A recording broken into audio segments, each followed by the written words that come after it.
రెండు శక్తివంతమైన దేశాలు ఒక చిన్న దేశం పైన దాడి చేస్తే ఎలా ఉంటుంది? అలాగే ఇరాన్ వర్సెస్ ఇజ్రాయెల్ మధ్య యుద్ధం జరిగితే అమెరికా ఇజ్రాయెల్ని ఎందుకు సపోర్ట్ చేస్తుంది?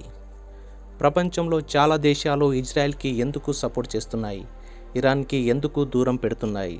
ఈ వార్కి అసలు కారణం ఏమిటి? ఈ వార్లో ఏ దేశాలు ఏ దేశానికి సపోర్ట్ చేస్తున్నాయో క్లియర్గా చెప్తాను, చివరి వరకు చూడగలరు. ఇరాన్ పూర్తి సమాచారం. ప్రాథమిక వివరాలు చూస్తే అధికారిక పేరు ఇస్లామిక్ రిపబ్లిక్ ఆఫ్ ఇరాన్, రాజధాని టెహ్రాన్, భాష పర్షియా, జనాభా 85 million plus, currency Iranian real, ప్రాంతం మిడిల్ ఈస్ట్, పశ్చిమ ఆసియా. భౌగోళిక స్థానం చూస్తే ఇరాన్ చుట్టూ ఉన్న దేశాలు: పశ్చిమాన ఇరాక్ ఉంది, తూర్పున ఆఫ్ఘనిస్తాన్, ఉత్తరం టర్క్మెనిస్తాన్, కాస్పియన్ సీ ఉంది. ఇది చాలా స్ట్రాటజిక్ లొకేషన్, అందుకే ప్రపంచ రాజకీయాల్లో ఇంపార్టెంట్ అయిన దేశం. చరిత్ర: ఇరాన్ యొక్క చరిత్ర చూస్తే పురాతన కాలం ఇరాన్ను పూర్వం పర్షియా అని పిలిచేవారు. ప్రపంచంలోనే ఓల్డెస్ట్ సివిలైజేషన్లో ఒకటి. ఐఎంఎండియా ఎంపైర్ చాలా పవర్ఫుల్ ఎంపైర్. ఇస్లామిక్ యుగం: 7వ శతాబ్దంలో ఇస్లాం ప్రవేశించింది. ఆ తర్వాత ఇస్లామిక్ కల్చర్ స్ట్రాంగ్ అయ్యింది. మోడర్న్ టర్నింగ్ పాయింట్: ముఖ్యమైన సంఘటనలు: ఇరానియన్ రివాల్యూషన్, ఈ సంఘటనతో రాజు పవర్ పోయింది, ఇస్లామిక్ ప్రభుత్వం వచ్చింది, దేశం పేరు ఇస్లామిక్ రిపబ్లిక్ ఆఫ్ ఇరాన్ అయింది. ప్రభుత్వ వ్యవస్థ ఎలా ఉందంటే ఇరాన్ ఒక ఇస్లామిక్ రిపబ్లిక్. ముఖ్యమైన నాయకుడు సుప్రీం లీడర్, అత్యంత శక్తివంతుడు, ప్రెసిడెంట్ కూడా ఉంటాడు, కానీ పవర్ లిమిటెడ్గా ఉంటుంది. ఆర్థిక వ్యవస్థ: ప్రధాన ఆదాయం ఆయిల్, పెట్రోలియం. ఇక్కడ పెట్రోలియంతోనే వీరి యొక్క ఆర్థిక వ్యవస్థ స్థిరపడి ఉంది. సంస్కృతి: ప్రధాన మతం షియా, భాష పర్షియా. ప్రపంచ రాజకీయాల్లో పాత్ర: ఇరాన్ చాలా కంట్రవర్సల్ దేశం. కారణాలు: న్యూక్లియర్ ప్రోగ్రామ్, యుఎస్ఏతో కాన్ఫ్లిక్ట్స్, ఇజ్రాయెల్తో శత్రుత్వం, మిడిల్ ఈస్ట్లలో చాలా ప్రభావం ఉంది. ఇజ్రాయిల్ పూర్తి సమాచారం: ప్రపంచంలో చిన్న దేశం కానీ అత్యంత శక్తివంతమైన దేశాల్లో ఒకటి. అదే ఇజ్రాయిల్. వేల సంవత్సరాల క్రితం ఈ ప్రాంతంలో యూదులు నివసించేవారు. కానీ కాలక్రమేణా యుద్ధాలు, దాడులు వాళ్ళు ప్రపంచం అంతటా విడిపోయారు. మళ్ళీ దేశం ఎలా వచ్చిందంటే రెండో ప్రపంచ యుద్ధం తర్వాత యూదులకు ఒక దేశం కావాలనే డిమాండ్ పెరిగింది. ముఖ్యంగా ద హోలోకాస్ట్ తర్వాత చివరికి 1948లో ఇజ్రాయెల్ స్థాపించబడింది. దేశం ఏర్పడిన వెంటనే చుట్టూ ఉన్న అరబ్ దేశాలు అటాక్ చేశాయి, కానీ ఇజ్రాయెల్ గెలిచింది. అప్పటి నుంచి నిరంతరం కాన్ఫ్లిక్ట్గా కొనసాగుతున్నాయి.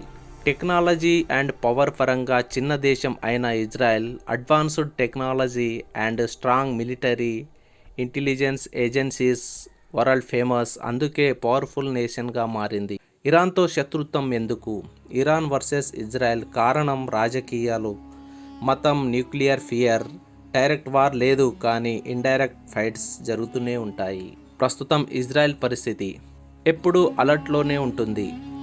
బార్డర్స్ దగ్గర టెన్షన్, సివిలియన్స్ కూడా ఫియర్లో జీవిస్తారు. చిన్న దేశం అయినా ప్రపంచాన్ని ప్రభావితం చేసే శక్తి ఉంది ఇజ్రాయెల్కి. ఇరాన్ ఇజ్రాయెల్ మధ్య యుద్ధం ఎందుకు మొదలైంది? ఒకప్పుడు ఇరాన్ మరియు ఇజ్రాయెల్ మధ్య అంత పెద్ద శత్రుత్వం లేదు. 1970ల ముందు ఈ రెండు దేశాలు సీక్రెట్గా కలిసి కూడా పనిచేశాయి. కానీ అన్నీ మారిపోయిన సంఘటనలు.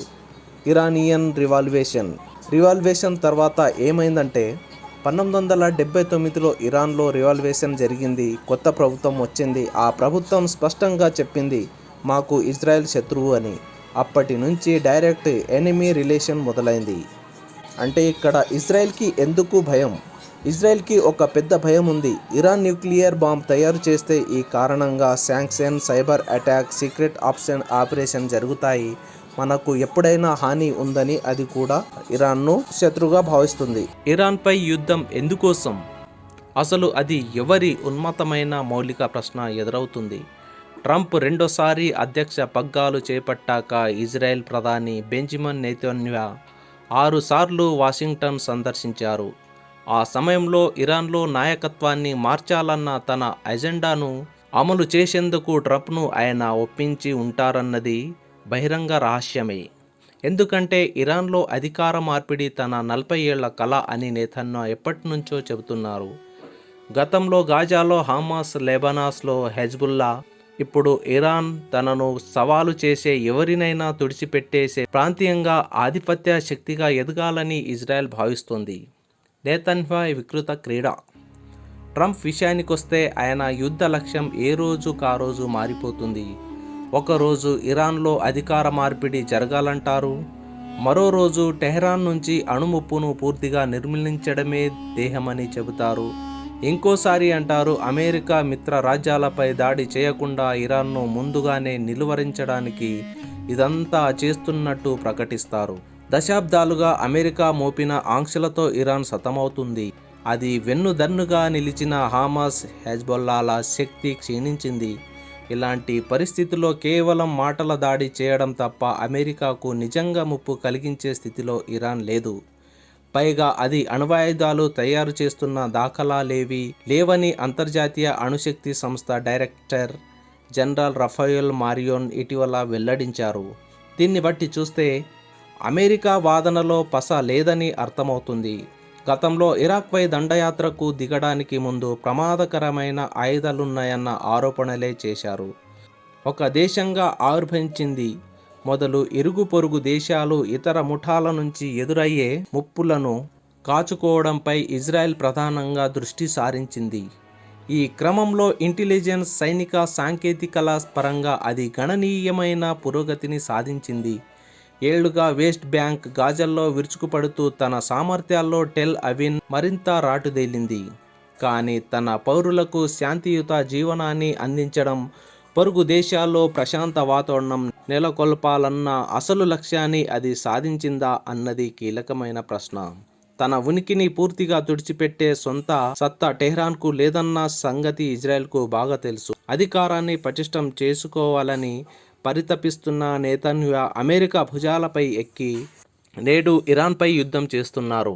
జిమ్మీ కార్టర్ మొదలు ఏ అమెరికా అధ్యక్షుడు 1979లో ఇరాన్ విప్లవం తర్వాత అక్కడ అధికారాన్ని మార్చలేకపోయారు.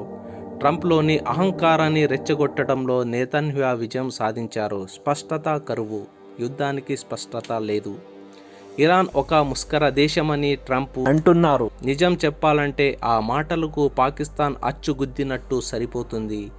నిజంగా అమెరికా, ఇజ్రాయెల్ ఉగ్రవాదంపై పోరాడాలనుకుంటే తొలుత అవి పాకిస్తాన్ను లక్ష్యంగా చేసుకోవాలి. మిత్ర దేశాలు ఏ దేశానికి సపోర్ట్ చేస్తున్నాయి? ఇరాన్కి చైనా ఎలా సపోర్ట్ చేస్తుందంటే ఆయిల్ అండ్ ట్రేడ్.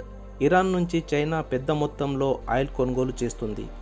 శాంక్షన్స్ ఉన్నా కూడా ఇండైరెక్ట్లీ సపోర్ట్ అవుతుంది. ఇన్వెస్ట్మెంట్స్. చైనా ఇరాన్లో రోడ్స్, పోర్ట్స్, ఇన్ఫ్రాస్ట్రక్చర్ మీద పెట్టుబడులు పెడుతుంది. అమెరికాకి కౌంటర్. చైనా వర్సెస్ అమెరికా రివర్లీ ఉంది. అందుకే ఇరాన్ను ఇండైరెక్ట్లీ సపోర్ట్ చేస్తుంది చైనా. రష్యా ఇరాన్ని ఎలా సపోర్ట్ చేస్తుందంటే military cooperation. Russia, Iran defence లెవెల్లో కలిసి పనిచేస్తాయి.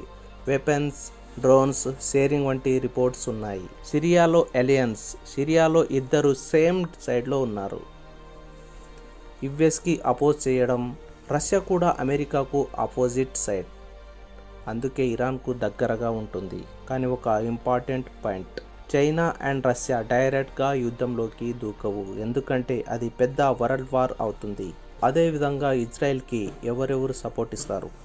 యునైటెడ్ కింగ్డమ్ ఇంటెలిజెన్స్, సమాచారం, surveillance support. France and Germany political support, defence equipment, technology సాయం. NATO countries. నాటోలో ఉన్న చాలా దేశాలు అమెరికాకి సైడ్కి దగ్గరగా ఉంటాయి. డైరెక్ట్గా యుద్ధంలోకి రాకపోయినా లాజిస్టిక్ బేసెస్, ఇంటెలిజెన్స్ సపోర్ట్ ఇస్తాయి. మిడిల్ ఈస్ట్లో కొన్ని దేశాలు Saudi Arabia, United Arab Emirates Iran ఇన్ఫ్లుయెన్స్కి తగ్గించాలి అనుకుంటాయి. అందుకే ఓపెన్లీ కాకపోయినా ఇండైరెక్ట్లీ అమెరికా, ఇజ్రాయెల్కు బెనిఫిట్స్ అయ్యేలా ఉంటాయి. అయితే మన భారతదేశం ఏ దేశానికి సపోర్ట్ చేస్తుంది? మీరు మీ కామెంట్ రూపంలో చెప్పగలరు. ఈ వీడియో మీకు నచ్చితే లైక్ చేసి నా యొక్క ఛానల్ని సబ్స్క్రైబ్ చేయగలరు.